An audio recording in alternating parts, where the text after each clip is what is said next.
સુરતની ચોક બજાર પોલીસે બાઇક પર મોબાઈલ સ્નેચિંગ અને મોબાઈલ ચોરી કરનાર બાળ કિશોર સહિત બેને ઝડપી પાડી 8 મોબાઈલ સહિત લાખોની મત્તા કબજે કરી હતી. સુરતની પોલીસ કમિશનર અનુપમસિંહ ગેહલોત સુરત શહેર તથા ખાસ પોલીસ કમિશનર સેક્ટર 1 વાબાંગ જામીન તથા નાયબ police commissioner zone 3 Raghav Jain તથા મદદનીશ police commissioner A division R Ahir નાઓએ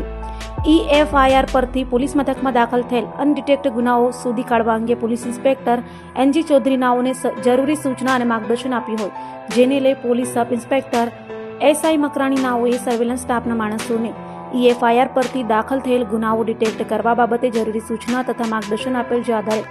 અનાર્મ head constable ઘનશ્યામભાઈ ગેમાભાઈ તથા અનાર્મ હેડ કોન્સ્ટેબલ કિંજલભાઈ હરિભાઈ તથા અનાર્મ પોલીસ કોન્સ્ટેબલ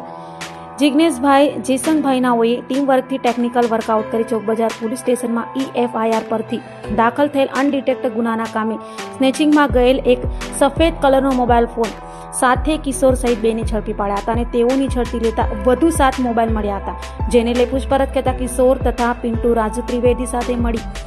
યુનિકોર્ન મોટરસાયકલ પર મોબાઈલ સ્નેચિંગ તથા મોબાઈલ ચોરી કરતા હોવાની કબૂલાત કરી હતી. હાલ તો પોલીસે આરોપીઓ પાસેથી મોબાઈલ, બાઇક સહિત 1,21,000ની મત્તા કબજે કરી છે.